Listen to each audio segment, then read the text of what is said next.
What will the Ukraine conflict mean for the Sino-Russian joint venture? The invasion of Ukraine by Russian forces back in February could have a significant impact on the future development of the CR929, a wide-bodied airliner being developed by CRAIC, a consortium made up of Chinese and Russian aircraft manufacturers.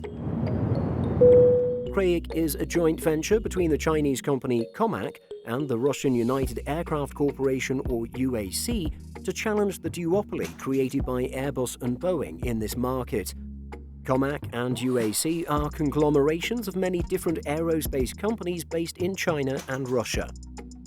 The CR929 has a target for a maiden flight from 2025 to 2028. The plane was named CR after China-Russia. It has the ambitious aim to take 10% of the market dominated by Boeing and Airbus. This market is estimated to be of about 9,100 wide bodies over 20 years through to 2035. COMAC claims the plane will be 10 to 15% cheaper than the competition. The main assembly will happen in Shanghai, and like the A350 and 787, the CR929 will also have a composite fuselage. The forecasted demand for the aircraft is around 7,000 wide bodies. This, according to COMAC, is worth approximately $1.5 trillion, making each airplane worth about $214 million.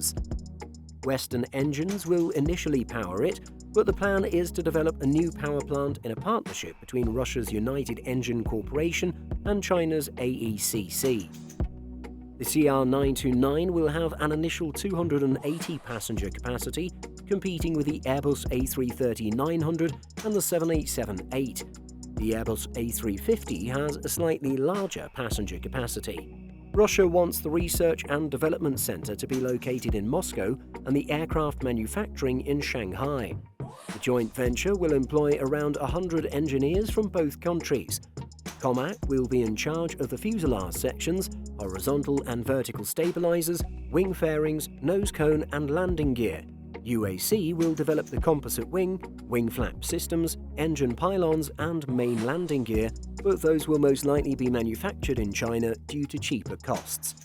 With the conflict in Ukraine starting to be counted in months rather than weeks, the impact on global aviation has become apparent.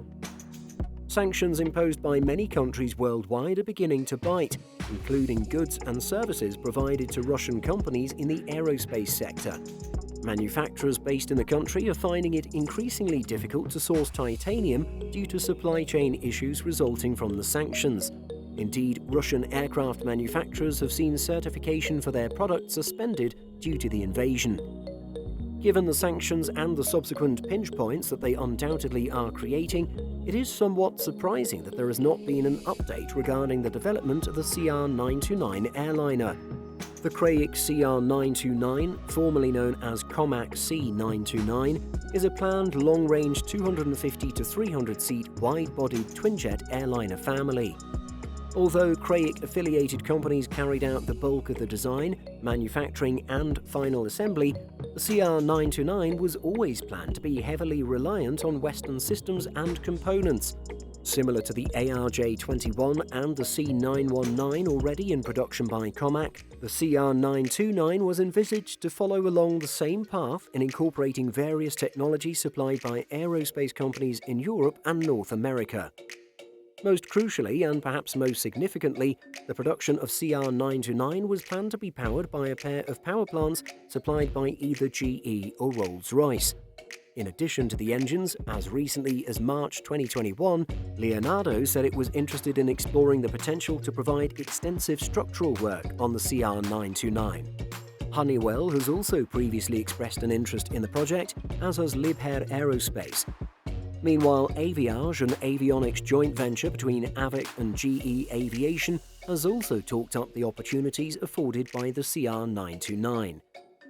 Before the Ukraine conflict, the USA had become increasingly concerned about Western companies sharing advanced aerospace technologies, know-how and components with China. Such activities were perceived to be potentially dangerous and indirectly assist Beijing in its aspirations to build up its arms capabilities. The US government's military end-user list, which complicates the process for US-based companies to obtain export permits, already covers a broad number of Chinese and Russian aerospace companies. Since the invasion of Ukraine on February 24th, little has been said about how sanctions are impacting the Sino-Russian CR929 wide-body program, which is still in development and which has faced a string of delays. Construction of the prototype CR929 began in September 2021.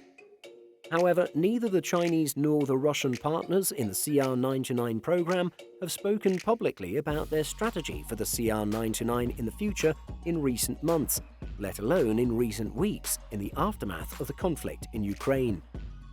The Sino-Russian consortium may not fully feel the impact of sanctions so far, given that the aircraft is still in development. However, industry observers say the crisis will force both COMAC and UAC to reconsider their expectations and priorities for the program.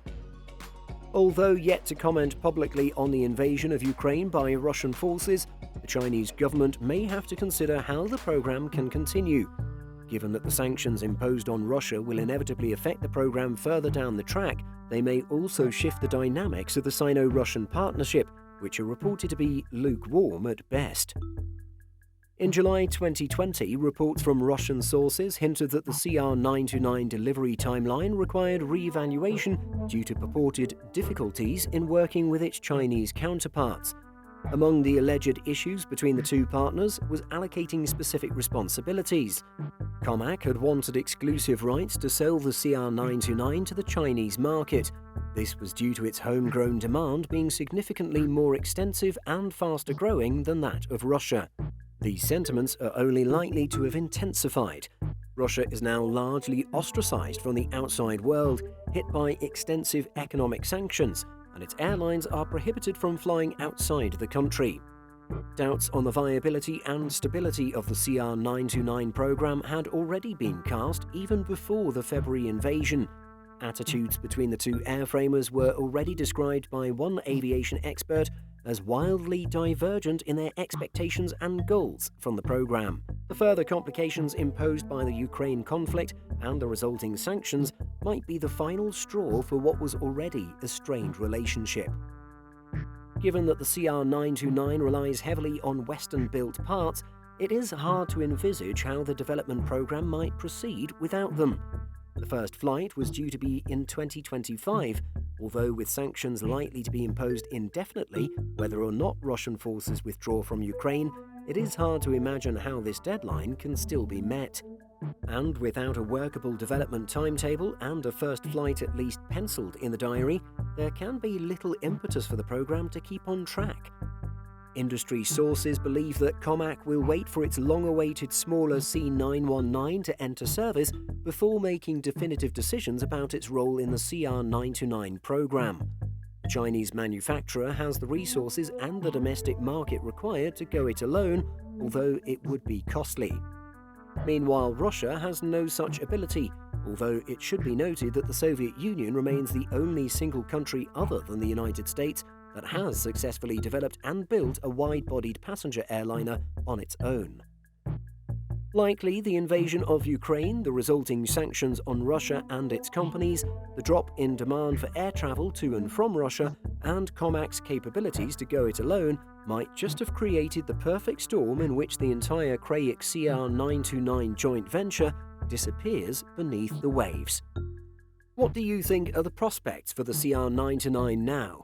Do you feel that the world still needs the CR929? Let us know in the comments. Simple Flying publishes over 150 articles every week. If you're looking for the latest aviation news and insights, visit simpleflying.com.